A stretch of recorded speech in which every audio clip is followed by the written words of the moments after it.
Bonjour, on va s'intéresser au mouvement circulaire uniforme aujourd'hui. On parlera aussi de l'accélération et de la force centripète.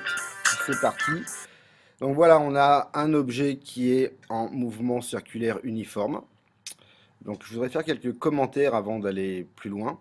D'abord, par rapport au mot uniforme. Uniforme, ça veut dire que la norme du vecteur vitesse est constante au cours du temps. Alors, norme du vecteur vitesse constante, ça ne veut pas dire que la direction reste la même, justement. Dans ce cas-là, elle change en permanence. Alors, si on a une variation du vecteur vitesse, ça veut dire qu'on a une accélération. Et d'après la seconde loi de Newton, si on a une accélération, on va avoir une force qui va être à l'origine du mouvement. Donc, la deuxième loi de Newton, et on verra ça à la fin. Alors, avant de commencer, on va parler d'abord de ce qu'on appelle la vitesse angulaire ou la fréquence angulaire. Alors, j'ai un objet de masse m. Pour l'instant, d'ailleurs, sa masse n'a pas tellement d'importance, qui va décrire une trajectoire circulaire avec un rayon r. On va faire un tour complet, on va commencer simplement. Et au bout de ce tour complet, eh ben, on va avoir un temps qui va être la période, grand T. La période, c'est le temps pour faire un cycle, un tour. On va l'exprimer en secondes. Au cours de cette période, au cours de ce temps, on a un angle de 2π qui a été décrit. Alors 2π, attention, c'est un angle qui est en radians. On parlera justement des degrés, des radians un peu plus tard. Et en fait, ce qui est intéressant, c'est que quel que soit l'endroit où on se trouve par rapport au centre, en fait, l'angle décrit est toujours 2π. Peu importe à quelle distance on se trouve du centre. Alors, la vitesse angulaire, ça va tout simplement être le rapport entre l'angle qui a été décrit au cours du mouvement divisé par le temps. Dans notre cas, la vitesse angulaire, on va la nommer ou l'appeler oméga. Ça va être 2π divisé par la période. Donc, on va avoir une vitesse angulaire ou fréquence angulaire qui va être exprimée en radians par seconde. Alors, petite remarque justement sur les conversions entre les degrés et les radians. Si vous prenez par exemple 360 degrés, ça correspond à 2π radians. Si vous prenez 180 degrés, ça nous fait pi radians. 90 degrés, pi sur 2 radians. Donc si on a des angles qui sont en radians, enfin si on veut partir d'angles qui sont en degrés, qu'on veut les convertir en radians, il suffit tout simplement de prendre notre angle en degrés, le diviser par 180 degrés et le multiplier par pi.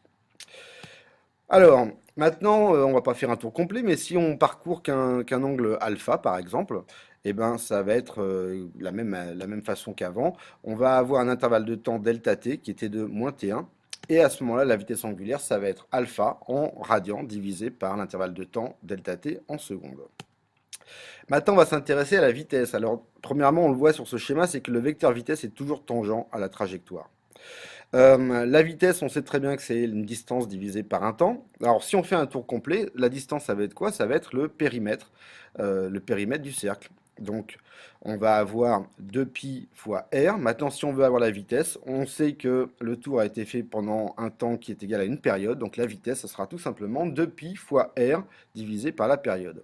Alors, maintenant, si on fait pas un tour complet, mais on décrit simplement un angle alpha, donc on va pas faire 2π fois r, on va simplement parcourir une distance qui va être alpha en radians multiplié par le rayon, et donc la vitesse, ça va être alpha fois r divisé par le temps. Attention, le rayon est constant, hein. Par contre l'angle varie au cours du temps, donc on va avoir alpha divisé par delta t, ce qui nous fait que la vitesse sera égale à la vitesse angulaire multipliée par r. Alors là c'est intéressant parce que la vitesse angulaire est la même quelle que soit la distance à laquelle on se trouve du centre. Par contre, pour la vitesse, plus on s'éloigne du centre, plus la vitesse augmente à cause du terme r. Alors, l'accélération. L'accélération, on voudrait par exemple dans ce cas-là connaître l'accélération au point B. Alors, ce que je vais faire, c'est que je vais encadrer le point B par deux points, les points A et C. Et je vais placer au point A la vitesse, le vecteur vitesse V1, au point C le vecteur vitesse V2.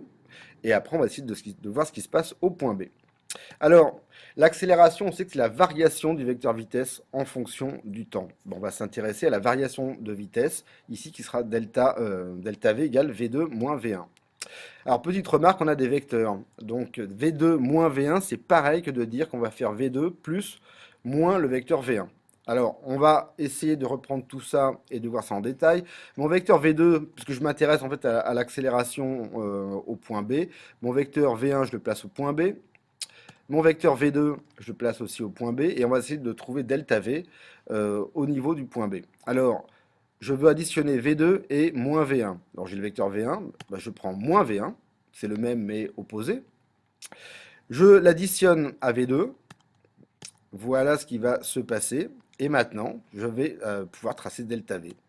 Alors delta V, c'est intéressant, on s'aperçoit qu'il est dirigé vers le centre.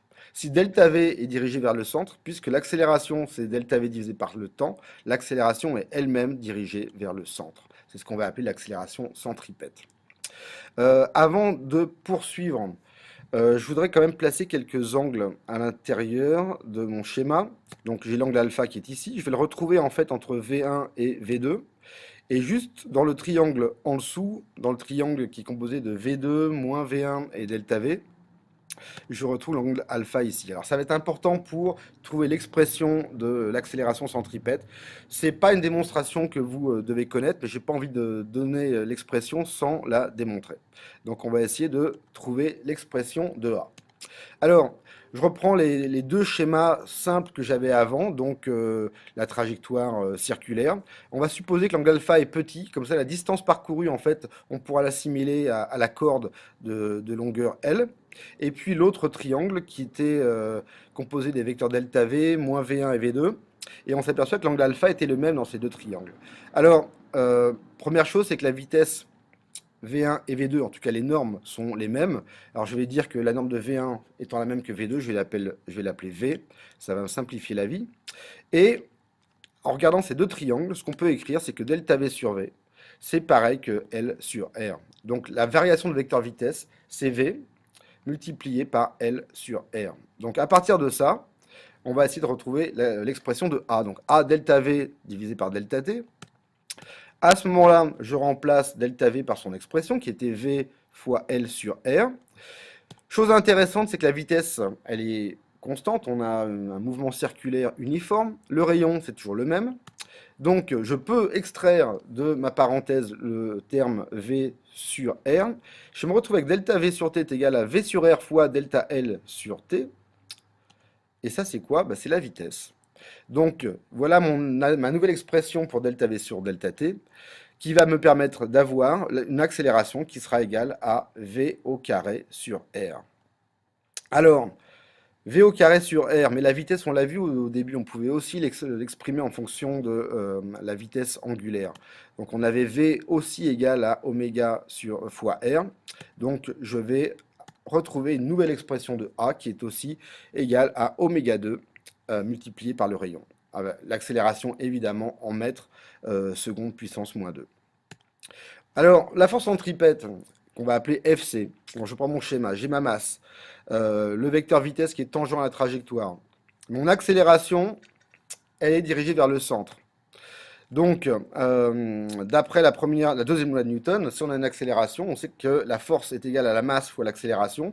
Donc, l'accélération est dirigée vers le centre. Donc la force centripète elle-même est dirigée vers le centre. Et l'expression de la force centripète, c'est tout simplement M fois V au carré sur R. Et c'est l'expression que vous devez retenir. Là, peu importe la démonstration pour l'accélération centripète, mais au moins retenez cette formule. Donc, je voulais simplement conclure avec la simulation de départ, mais en marquant ici sur le schéma la variation du vecteur vitesse qui est tangent à la trajectoire, et puis le vecteur accélération qui, lui, est toujours dirigé vers le centre.